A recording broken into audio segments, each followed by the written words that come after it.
பொறுமை இல்லை என்று சொன்னால் இந்த மார்க்கத்திலே நாம் நிலைத்திருக்க முடியாது. நாம் இந்த மார்க்கத்தை பின்பற்றி இறந்து போன பின்னால் நமக்கு வெற்றி வேண்டும் என்று சொன்னால், அல்லாஹ்விடத்தில் உயர்ந்த அந்தஸ்தை பெற வேண்டும் என்று சொன்னால், நமக்கு மிக மிக அவசியமான ஒன்று, நம்முடைய வாழ்க்கையில் நாம் என்ன செய்கிறோம்? சோதனைகளை சந்திக்கிறோம். நாம் அல்லாஹ் வணங்குறோம், அவனுக்கு செய்ய வேண்டியதெல்லாம் செய்கிறோம்.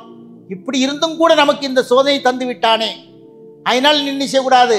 அதிகமா வணக்கத்தில் ஈடுபடக்கூடாது, நம்ம இஷ்டத்துக்கு இருந்துக்குவோம் அப்படிங்கிற மாதிரி இருந்துடக்கூடாது. பொறுமை இல்லை என்று சொன்னால் இந்த மார்க்கத்திலே நாம் நிலைத்திருக்க முடியாது. வாளை வைத்து விட்டு என்பதற்காக யாரையும் அப்படி வேட்டி வீசி காயப்படுத்தி விடக்கூடாது. ஆயுதமில்லா நிராயுத பாணி இருக்கின்ற மக்களின் மீது நாங்கள் ஒரு நாட்டை பிடிக்கிறோம் என்று சொல்லிக்கொண்டு அத்தனை கொடுமைகளையும் கட்டவிழ்த்துவிடப்படுகின்ற காட்சியை பார்க்கிறோம். இன்றைக்கு நிம்மதியான ஒரு வாழ்க்கையை வாழ முடியாத சூழ்நிலையில் தான் நாம் இருக்கிறோம். எங்கு பார்த்தாலும் இஸ்லாமியர்களுக்கு பலவிதமான கொடுமைகள், தொல்லைகள் எல்லாம் வந்து கொண்டுதான் இருக்கின்றன. உங்களுக்கு முன்னுண்டானவர்கள் சந்தித்த அந்த சந்திப்புகளை எல்லாம் சந்திக்காமல், அவர்களுக்கு பட்ட துன்பங்கள், துயரங்கள் எல்லாம் உங்களுக்கு வராமல் மிக எளிதாக சொர்க்கத்திலே சென்று விடலாம் என்று எண்ணிக்கொள்கிறீர்களா? இன்னல் ஹம்தலில்லாஹ்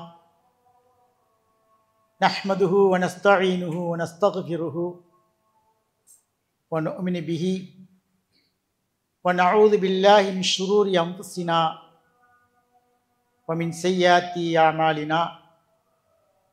من يهده الله فلا مضل له ومن يضلله فلا هادي له واشهد ان لا اله الا الله وحده لا شريك له واشهد ان محمدا عبده ورسوله.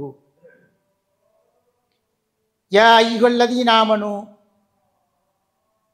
اتقوا الله حق تقاته ولا تموتن الا وانتم مسلمون. فيا أيها الذين آمنوا اتقوا الله وقولوا قولا سديدا يصلح لكم أعمالكم ويغفر لكم ذنوبكم ومن يطع الله ورسوله فقد فاز فوزا عظيما. اللهم صل على محمد وعلى آل محمد كما صليت على إبراهيم وعلى آل إبراهيم إنك حميد مجيد. اللهم بارك على محمد وعلى آل محمد كما باركت على إبراهيم وعلى آل إبراهيم إنك حميد مجيد. أما بعد، فقد قال الله تعالى في كلامه العزيز والفرقان المجيد: فأعوذ بالله من الشيطان الرجيم، بسم الله الرحمن الرحيم. يا أيها الذين آمنوا اصبروا وصابروا ورابطوا واتقوا الله لعلكم تفلحون. وقال نبينا صلى الله عليه وسلم: عجبا لأمر المؤمن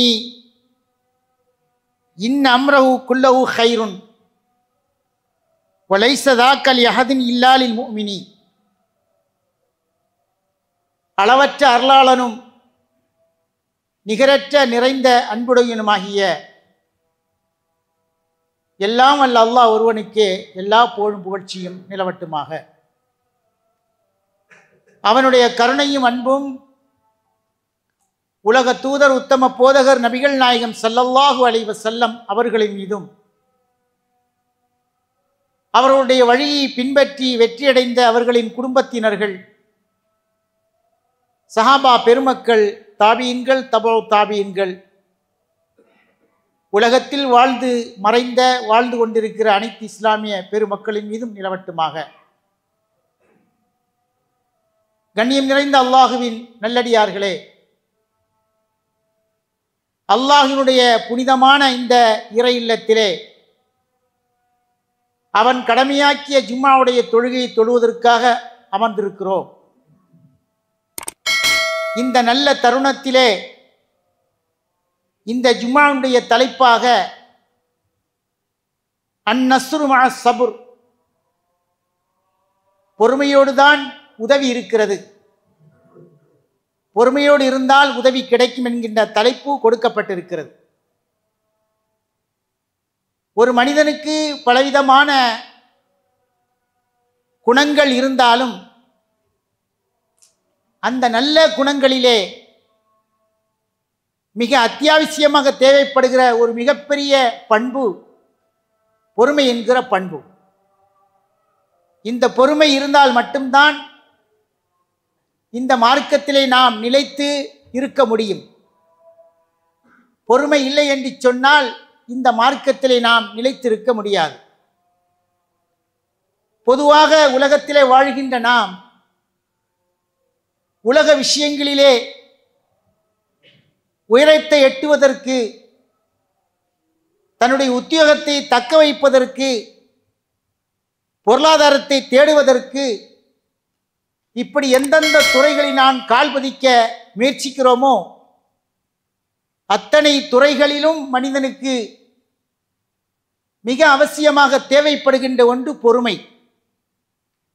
அந்த பொறுமை இல்லை என்று சொன்னால் எந்த ஒரு துறையிலும் மனிதனால் கால் பதிக்க முடியாது, சாதனை படைக்க முடியாது.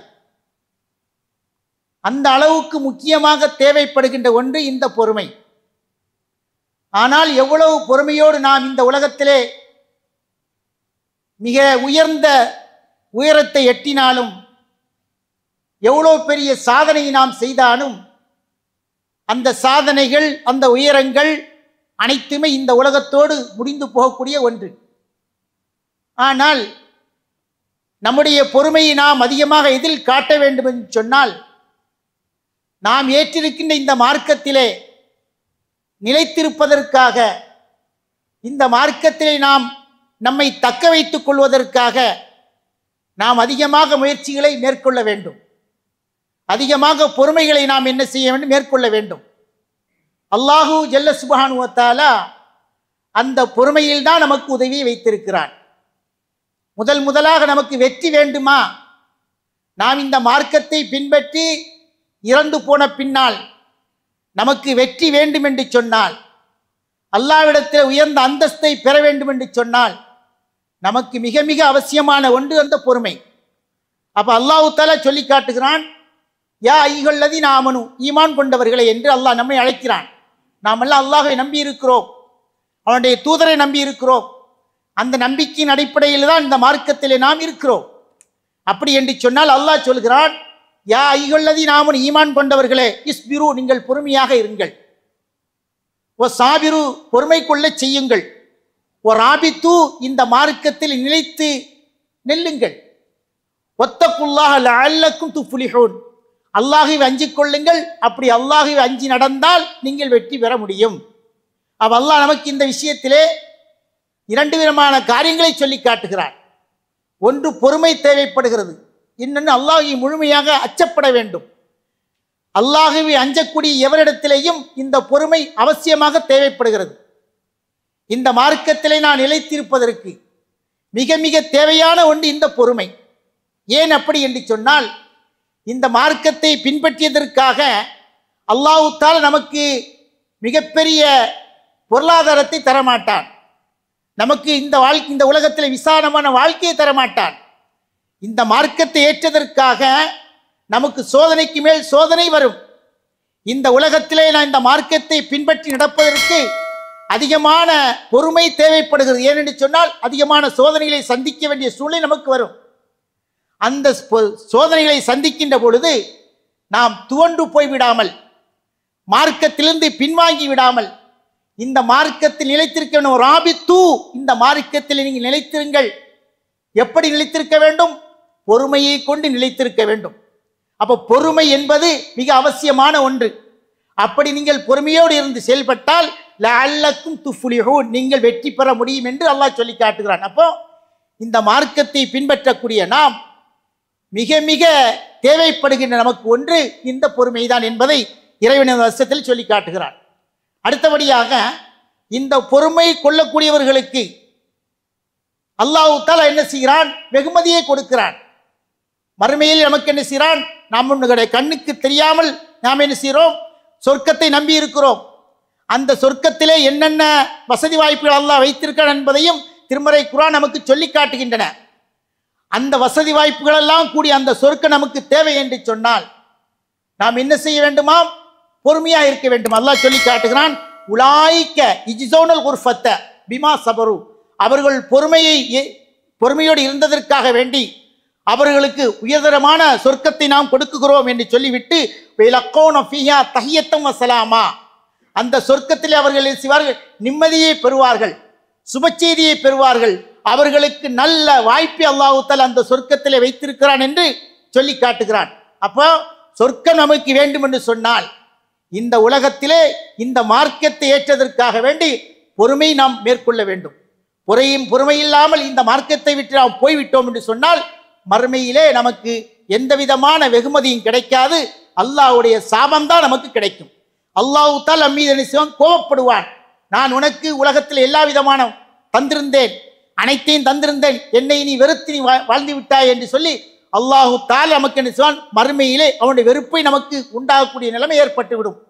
அப்படி வராமல் இருக்க வேண்டும் என்று சொன்னால் நாம் இந்த மார்க்கத்தை ஏற்றதற்காக பொறுமையோடு இருக்க வேண்டும் என்று அல்லாஹ் தஆலா சொல்லி காட்டுகிறான். அது மட்டுமல்லாமல் சூரத்தில் மரியமிலே அல்லாஹ் சொல்லி காட்டுகிறான், ரப்பு ஸமாவாத்தி வல் அர்து, அல்லாஹ் தஆலா வானத்துக்கும் பூமியின் அதிபதியாக இருக்கக்கூடிய அந்த அல்லாஹ், ஒமா பைனஹுமா, அந்த இரண்டுக்கும் மத்தியில் உள்ள அனைத்துக்கும் சொந்தக்காரன் அல்லாஹ், அந்த அல்லாஹுவை ஃபஅபுதுஹு, அவனை நீங்கள் வணங்குங்கள், ஃபஸ்தபிர் இபாதத்தி, அவனை வணங்குவதற்காக நீங்கள் பொறுமையோடு இருங்கள். அப்ப பொறுமை நமக்கு தேவை. நம்முடைய வாழ்க்கையில் நாம் என்ன செய்கிறோம், சோதனைகளை சந்திக்கிறோம். பொருளாதார ரீதியாக இருக்கலாம், குடும்ப ரீதியாக இருக்கலாம், உடல் ரீதியாக இருக்கு, ஏதாவது ஒரு வழியில் நமக்கு சோதனை வருதுன்னு வச்சுக்கலாம். நாம் அல்லாஹ் வணங்குறோம், அவனுக்கு செய்ய வேண்டியதெல்லாம் செய்கிறோம்.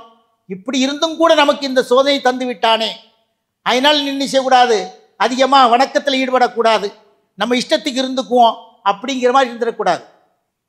எப்பொழுதெல்லாம் நமக்கு சோதனைகள் அதிகரிக்கிறதோ, எப்பொழுதெல்லாம் நமக்கு வேதனைகள் அதிகரிக்கிறதோ, அப்பொழுதெல்லாம் நம்முடைய வணக்கத்தை கூட்ட வேண்டும். அல்லாஹ் தஆலா யாரை விரும்புகிறான் தெரியுமா? யார் அல்லாஹ்வை அதிகமாக நம்புகிறார்களோ, யார் அல்லாஹ்வை முழுமையாக நம்பிக்கை வைத்துக் கொண்டு அவனை முற்றிலும் கட்டுப்படுத்தி நடத்துகிறார்களோ, அல்லாஹ் வலுவாக எவர்கள் பிடிக்கிறார்களோ அவர்களுக்கு அல்லாஹ் தஆலா என்ன செய்வான், சோதனைக்கு மேல் சோதனையை கொடுக்கத்தான் செய்வான். அந்த சோதனையிலும் பொறுமையோடு இருந்து அல்லாஹ்வுக்கு செய்ய வேண்டிய கடமைகளை செவ்வனே செய்தால் அப்படிப்பட்ட அந்த செய்யக்கூடிய அந்த மனிதனுக்கு அல்லாஹ் தஆலா மகத்தான வெற்றியை கொடுக்கிறான். அப்போ என்ன செய்யும், சோதனை வரத்தான் செய்யும். யாருக்கு வரும்? அல்லாஹ் முழுமையா நம்பி இருக்கக்கூடியவனுக்கு சோதனை வரும். அல்லாஹ் நம்பாதவனுக்கு அல்லாஹ் திறந்து கொடுப்பான். உலகத்தில் நம்ம பார்க்க தானே செய்கிறோம். நம்மை விட அல்லாஹ்வை நம்பாதவனுக்கு, பல தெய்வ கொள்கை உடையவனுக்கு இந்த உலகம் விசாலமாக இருக்கிறது. இந்த உலகத்தில் அவன் நினைத்ததை சாதிக்கிறான், நினைத்த கட்டிடங்களை வாங்குகிறான், நினைத்த மாத்திரத்திலே பதவிகளை பிடிக்கிறான், எல்லாம் அவனுக்கு கிடைக்கிறது. ஆனால் மறுமையிலே அவனுக்கு இந்த வாய்ப்புகள் எல்லாம் மறுமையில் அவனுக்கு கிடைக்காது. மறுமையில் அல்லாஹ்வுடைய திருப்தி அவனுக்கு கிடைக்காது. ஏன்? அவன் இந்த உலகத்தில் எப்படி வேண்டுமானாலும் வாழலாம் என்கின்ற ஒரு சூழ்நிலைக்கு வந்து விட்டான். ஆனால் உண்மையான ஒரு முஸ்லீம், உண்மையான ஒரு மூமின் எப்படி இருக்க வேண்டும் என்று சொன்னால், இது போன்ற சோதனை காலங்களிலே அவன் என்ன செய்ய வேண்டும், மிக அதிகமாக பொறுமையை மேற்கொள்ள வேண்டும்.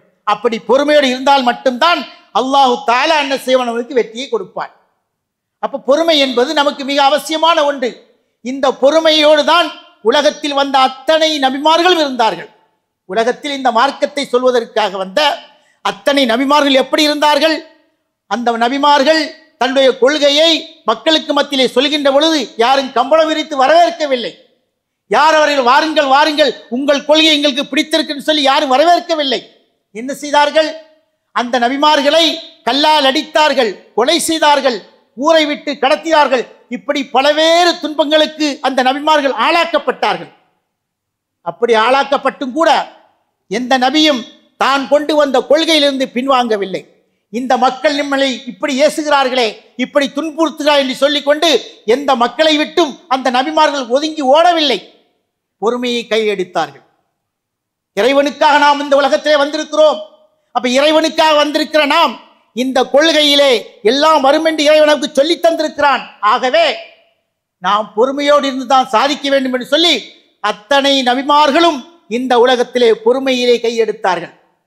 பொறுமையை கையில் எடுத்து வாழ்ந்ததனால்தான் அல்லாஹ் தஆலா சொல்லி காட்டுகிறான், ஃபஸ்பிர், நீங்கள் பொறுமையாக இருங்கள். எப்படி யாரை போல இருக்கணுமா? கமா சபர உலுல் அஸ்மி மினர் ருசுல், இதற்கு முன்னால் வந்த எல்லா இறை தூதர்களும் எப்படி நம்பிக்கையோடு உறுதியோடு இருந்தார்களோ, உறுதியோடு இருந்து எப்படி பொறுமையோடு இருந்தார்களோ, அதுபோல நபியே நீங்கள் பொறுமையாக இருங்கள். அந்த பொறுமைக்கு அர்த்தமே சோதனை வரும் தான் அர்த்தம். அந்த பொறுமைக்கு அர்த்தமே எதிர்ப்பு வரும் என்ற அர்த்தம். அப்ப எதிர்ப்பு வருகின்ற பொழுது, சோதனைகள் வருகின்ற பொழுது, இன்னல்கள் வருகின்ற பொழுது அங்கே நாம் எதை கையில் எடுக்க வேண்டும்?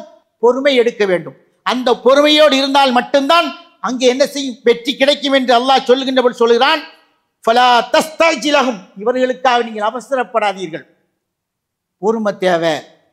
இந்த மக்கள் இப்படி நம்மை துன்புறுத்துகிறார்களே, இந்த மக்கள் இப்படி நம்மளை வேதனைப்படுத்துகிறார்கள் சொல்லி இறைவா இவர்களுக்கு தண்டனையை கொடு என்று ஒருபோதும் கேட்டுவிடக் கூடாது. நீங்கள் என்ன செய்ய வேண்டும்? பொறுமையோடு இருக்க வேண்டும். அப்படி இருந்தால் மட்டும்தான் வெற்றி பெற முடியும் என்று அல்லாஹ் தஆலா சொல்லி காட்டுகிறார். அப்போ உலகத்தில் வந்த அத்தனை ரசூல்களும் அத்தனை நபிமார்களும் அவர்கள் கையில் எடுத்த ஆயுதம் என்ன? பொறுமைதான். பொறுமை என்பது அவ்வளவு பெரிய ஆயுதம். அந்த பொறுமையோடு இருந்தால் மட்டும்தான் வெற்றி பெற முடியும் என்பதை இறைவன் மிக தெளிவாக நமக்கு சொல்லி காட்டுகிறான். அது மட்டுமல்லாம அல்லாஹ் சொல்லி காட்டுகிறான், வைன் தஸ்பிரு, நீங்கள் பொறுமையோடு இருந்து, வத்தத்தகு, நீங்கள் அல்லாஹ்வை அஞ்சி நடந்தால், லா யதுர்ருக்கும் கைதுகும் ஷையா, அவருடைய சூழ்ச்சி உங்களுக்கு எந்த ஒன்றையும் செய்துவிட முடியாது. ஏனென்று சொன்னால், இன்னல்லாஹ் பிமா யஅமலூன முஹீத், அவர்கள் என்ன செய்கிறார் என்பதை அல்லாஹ் தஆலா கண்காணித்துக் கொண்டிருக்கிறார். அல்லாஹ் பார்த்து கொண்டிருக்கிறார். அவர்கள் செய்கின்ற சூழ்ச்சி உங்களுக்கு பலனளிக்காமல் இருக்க வேண்டும் என்று சொன்னால், அவர்கள் செய்யக்கூடிய அந்த சூழ்ச்சி வலைகள் உங்களை பின்னாமல் இருக்க வேண்டும் என்று சொன்னால், நீங்கள் என்ன செய்யணும்? பொறுமை தேவை. எடுத்த எடுப்பிலேயே கொள்கை ஏற்றுக்கொள்ள மாட்டார்கள். யாருமே ஏற்றுக்கொள்ள மாட்டார்கள். ஒரு தடவைக்கு 10 தடவை சந்திக்க வேண்டும். ஒரு தடவைக்கு 10 தடவைக்கு மேல் சந்தித்தால் தான் ஒருவன் ஈமான் கொள்வான் என்று சொன்னால், அதுவரைக்கும் நீங்கள் பொறுமையாக இருந்து அவர்களுக்கு அந்த சத்தியத்தை சொல்ல வேண்டும். அதுதான் உங்கள் கடமை என்று அல்லாஹ் தஆலா மிக தெளிவாக நமக்கு சொல்லி காட்டுகிறான் இந்த வசனத்திலே. அப்போ எடுத்த எடுப்பில் யாரும் கொள்கையை ஏற்றுக்கொள்ள மாட்டார்கள். அப்படி இருந்தால் உலகம் ஃபுல்லா இஸ்லாம் வந்திருக்குமே, எடுத்த எடுப்பில் ஏற்றுக்கின்றதான். அந்த நிலைமை அல்லாஹ் உருவாக்கல. அப்போ கொள்கை என்று வந்துவிட்டால் அந்த கொள்கையை மக்களுக்கு எட்டி வைக்கின்ற பொழுது அவர்கள் மூலமாக அவர்கள் எதிர்ப்புகளை நீங்கள் என்ன செய்ய வேண்டும்? ஏற்றுக்கொள்ளுதான் ஆக வேண்டும். அதற்காக நீங்கள் சகிப்புத்தன்மையோடு இருந்துதான் ஆக வேண்டும் என்று அல்லாஹ் தஆலா என்ன செய்கிறான்? நமக்கு சொல்லி காட்டுகிறான். அது மட்டுமல்லாமல் அல்லாஹ் சொல்லி காட்டுகிறான், வஸ்பிர் அலா மா யகூலூன வஹ்ஜுர்ஹும் ஹஜ்ரன் ஜமீலா, நீங்கள் என்ன செய்யுங்கள்? அவர் உங்களை பைத்தியக்காரன் என்று சொல்கிறார், சூனியக்காரன் என்று சொல்ல, இப்படிலாம் சொல்லதான் செய்வாங்க. அவர்கள் சொல்கின்ற அந்த சொல்லுக்கு நீங்கள் என்ன செய்யணும்? மறுப்பு தெரிவிக்காமல், எதிர்வினை ஆற்றாமல் நீங்கள் பொறுமையாக இருங்கள். வஹ்ஜுர்ஹும் ஹஜ்ரன் ஜமீலா, அவர்களை நல்ல முறையிலே வெறுத்தொதுக்குங்கள். அவர்கள் சொல்கின்ற ஒவ்வொரு சொல்லுக்கும் பதிலடி கொடுத்தால் இந்த கொள்கை மற்றவர்களை சென்றடையாது. அவர்கள் இந்த கொள்கையை ஏற்றுக்கொள்ள வேண்டும் என்று சொன்னால் எல்லாத்தையும் நீங்கள் சகிப்புத்தன்மையோடு இருந்து கொள்ளுங்கள் என்று அல்லாஹ் தஆலா என்ன செய்கிறான்? நமக்கு மிக தெளிவாக சொல்லி காட்டுகிறான். இஸ்லாம் நபிகள் நாயகத்தின் மூலமாக ஆரம்ப காலத்தில் வந்த கட்டத்திலே இந்த கொள்கையை ஏற்றுக்கொண்டவர்கள் அவர்கள் ஏற்றுக்கொண்ட அந்த கொள்கைக்காக வேண்டி இவ்வளவு துன்பங்களுக்கு ஆளாக்கப்பட்டார்கள். யாசிருடைய குடும்பம் நமக்கு எல்லோருக்கும் தெரியும். எத்தனையோ தடைய சம்பவங்களிலே கேட்டிருப்போம். யாசிர், சுமையா, அம்மார் போன்ற வரலாறுகளை நாம் கேட்டிருப்போம். அந்த வரலாறுகள்லாம் சொல்கின்ற நமக்கு செய்தி என்ன? இஸ்லாத்தை ஏற்ற ஒரே காரணத்திற்காக, இஸ்லாத்தை தன்னுடைய இறை கொள்கையை ஏற்றுக்கொண்ட ஒரே காரணத்திற்காக எந்த அளவுக்கு சித்திரவதை செய்யப்பட்டார்கள், எந்த அளவுக்கு கொடுமைக்கு உள்ளாக்கப்பட்டார்கள். அல்லாஹ் தஆலா என்ன செய்கிறான்? அந்த கொடுமைகளை எல்லாம் தாங்கி வாழ்ந்ததின் காரணமாக தான் அவர்களுக்கு சுவர்க்கத்திலே மிகப்பெரிய உயர்ந்த அந்தஸ்தை கொடுத்திருக்கிறார்.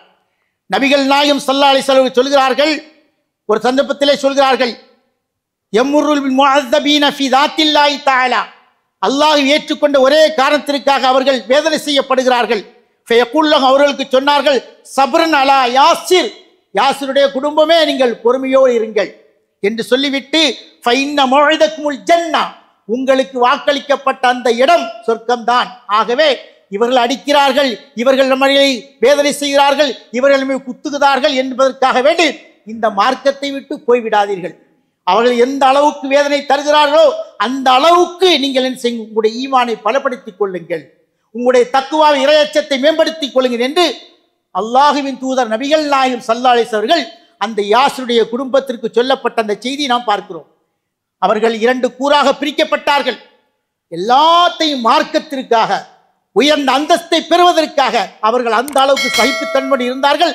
அதனால்தான் அல்லாஹ்வின் தூதர் சொல்கிறார்கள், உங்களுக்கு வாக்களிக்கப்பட்ட அந்த இடம் சொர்க்கம்தான்.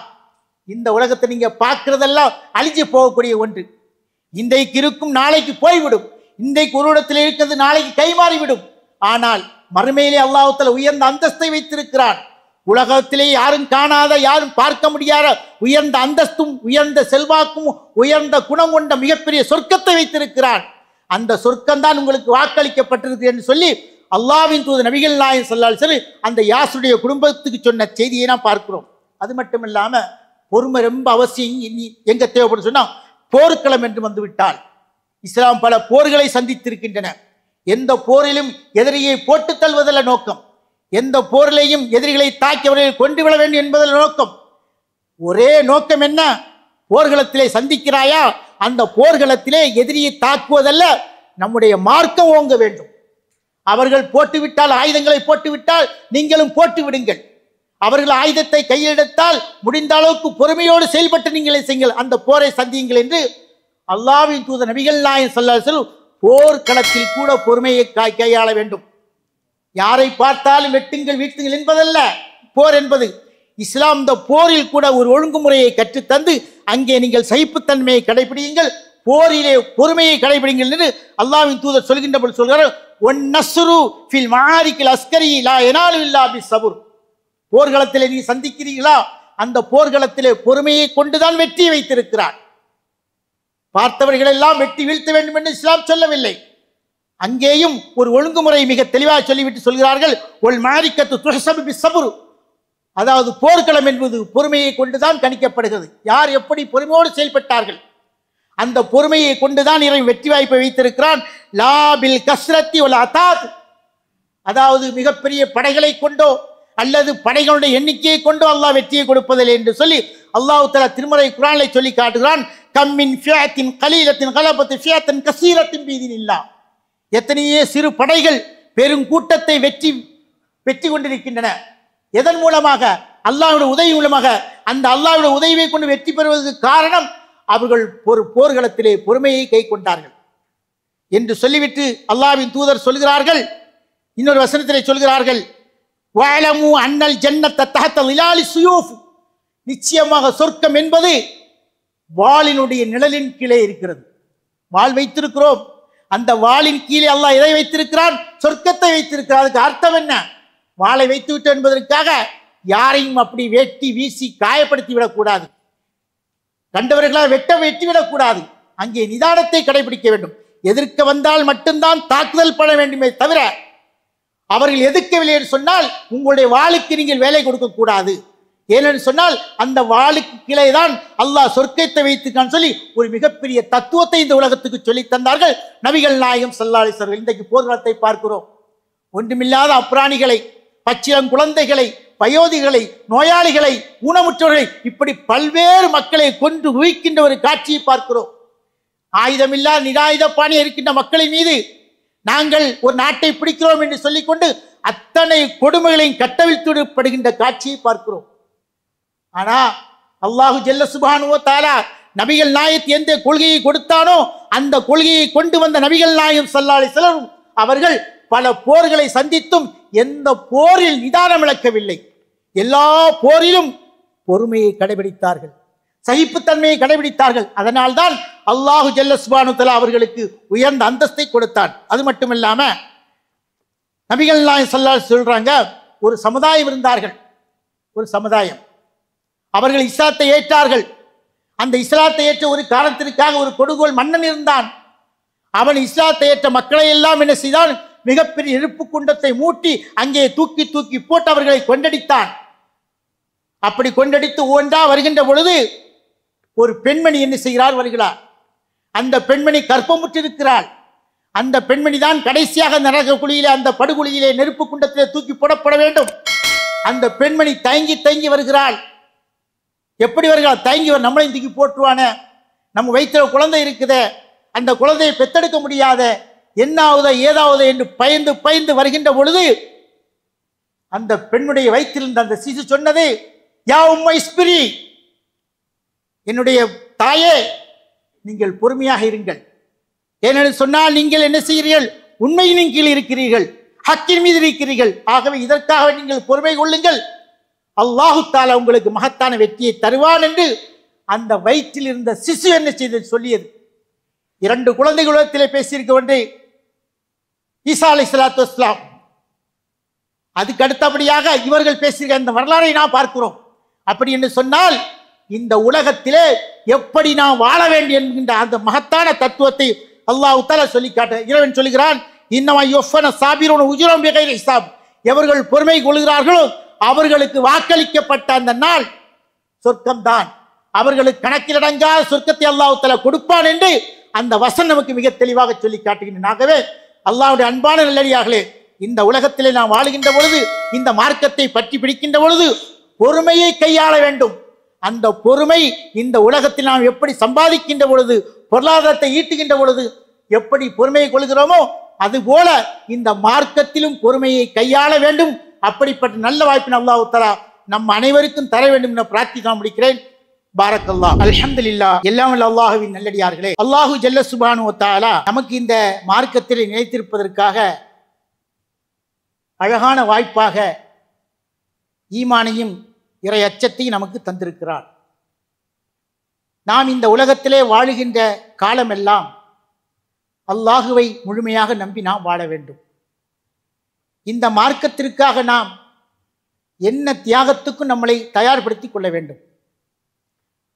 நாம் இந்த உலகத்திலே இன்றைக்கு நிம்மதியான ஒரு வாழ்க்கையை வாழ முடியாத சூழ்நிலையில் நாம் இருக்கிறோம்.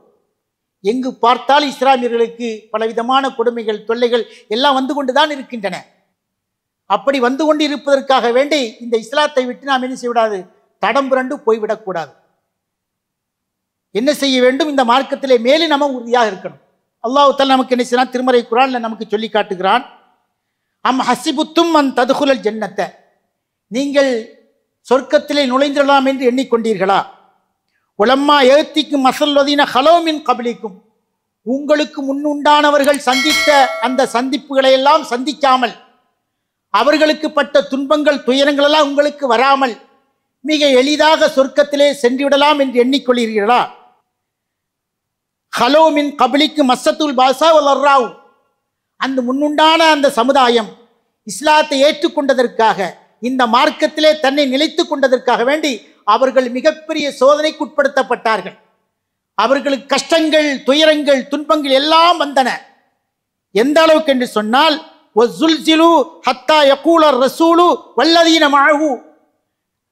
அந்த நபியும் அவரோடு சேர்ந்த ஈமான் கொண்டவர்களும் எப்பொழுது அல்லாஹ்வுடைய உதவி வரும் என்று கேட்கின்ற அளவுக்கு மிகப்பெரிய கொடுமைக்கும் தொல்லைக்கும் உள்ளாக்கப்பட்டார்கள். அதையெல்லாம் சந்தித்த பிறகுதான் அவர்கள் வெற்றி வாகை சூடுவதற்குண்டான வாய்ப்பை பெற்றார்கள். அது போன்ற நிலைமை உங்களுக்கு வராமல் நீங்கள் சொர்க்கத்தில் நுழைந்து விட முடியாது. அப்ப இந்த மார்க்கத்தை அல்லாஹ் நமக்கு ஏற்கனவே எப்படி சொல்லி இருக்கிறான், நீ இஸ்லாத்தில் இருந்தால் நமக்கு எல்லாம் வரத்தான் செய்யும். உனக்கு பொண்ணும் பொருளும் கொட்டி உன்னை கூட்டி வரவேற்க மாட்டார்கள். உனக்கு எல்லா விதமான சோதனைகளும் கண்டிப்பாக வந்தே தீரும் என்று அல்லாஹு ஜல்ல சுப்ஹானஹு வ தஆலா என்ன செய்றான், சொல்லி காட்டிவிட்டு அல்லாஹ் சொல்கிறான், மத்தா நஸ்ருல்லா அலா இன்ன நஸ்ருல்லாஹி கரீப். அல்லாஹ் அதுக்கு வாக்களிக்கிறான் பாருங்க, நீங்கள் பொறுமையோடு இருங்கள், அல்லாஹ்வுடைய உதவி உங்களுக்கு பக்கத்திலேயே வரும். ஹப்பாப் பின் அரத் ரலியல்லாஹு தஆலா அன்ஹு சொல்கிறார்கள், அல்லாஹ்வின் தூதர் அவர்கள் இஸ்லாத்தை மக்களுக்கு சொல்லிக்கொண்ட ஆரம்ப காலகட்டத்திலே காபத்துல்லாவில் ஒரு துண்டை விரித்து படுத்திருக்கிறார்கள். அந்த நேரத்திலே ஹப்பாப் பின் அரத் அவர்கள் அல்லாஹ்வின் தூதரத்தை கேட்கிறார்கள், அல்லாஹ்வின் தூதரே, எங்களை இந்த இஸ்லாத்தை ஏற்றுக்கொண்டதற்காக வேண்டி இந்த இறை நிராகரிப்பாளர்கள், இந்த முஷ்ரிக்குகள் இந்த அளவுக்கு தொல்லை கொடுக்கிறார்களே, எங்களை நிம்மதியாக வாழ விட மாட்டேன் என்கிறார்களே, இதற்கு ஒரு வழி சொல்லக்கூடாதா? அல்லாஹ்விடத்தில் எங்கள் முறையிடக்கூடாதா? அல்லாஹ்விடத்தில் எங்களுக்காக வேண்டி பிரார்த்திக்க கூடாதா என்று கேட்டதற்கு அல்லாஹ்வின் தூதர் சொன்னார்கள், உடனடியாக நான் ரெடி பண்றேன். அப்படி சொல்லல. என்ன சொன்னார்கள் தெரியுமா? நீங்கள் அவசரப்படுகிறீர்கள். உங்களுக்கு முன்னுண்டான சமுதாயம் இஸ்லாத்தை ஏற்றுக்கொண்டதற்காக குழி தோண்டப்பட்டு அந்த குழியிலே நிப்பாட்டப்பட்டு வாள் கொண்டு 2 கூறாக பிரிக்கப்பட்டார்கள். இரும்பாலான ரம்பத்தை கொண்டு அவருடைய மேனியிலே சதையும் எலும்பும் தனித்தனியாக பிரிகின்ற அளவுக்கு கொடுமை செய்யப்பட்டார்கள். அப்படி ஒரு நிலைமை உங்களுக்கு வராமல் நீங்க வராது நினைச்சுக்கிட்டீங்களா? பொறுமை தேவை. அந்த பொறுமையோடு இருந்தால் மட்டும்தான் சன்னாவிலிருந்து ஹலரமௌத் வரைக்கும் ஓனாயுடைய அந்த சத்தத்தை தவிர, அந்த பயத்தை தவிர வேறு ஒன்றும் இல்லாத அளவுக்கு உங்களுக்கு ஒரு நிரந்தரமான பூமி அல்லாஹ் தஆலா பெற்று தருவான் என்று சொன்னார்கள். அதுபோல பெற்றுக் கொடுத்தான் இறைவன். அப்படி என்று சொன்னால் இந்த மார்க்கத்திலே நாம் நிலைத்திருப்பது நமக்கு இன்றியமையாத ஒன்று. ஆகவே இந்த மார்க்கத்தில் நிலைத்திருப்போம். எந்த பிரச்சனைகள் வந்தாலும், எவ்வளவு துன்பங்கள் வந்தாலும் எல்லாத்தையும் சகித்து கொண்டு வாழக்கூடிய நன்மக்களாக, ஈமான் உள்ளவர்களாக, இறக்கின்ற பொழுது முழுமையான ஈமானோடு கலிமாவோடு இறக்கக்கூடிய நல்ல வாய்ப்பினை அல்லாஹ் தஆலா நம் அனைவருக்கும் தர வேண்டும் என பிரார்த்தித்துவனாக இந்த ஜும்மாவுடைய முறைக்கிறேன். பாரக்கல்லாஹ். அஸ்ஸலாமு அலைக்கும் வரஹ்மத்துல்லாஹி தஆலா.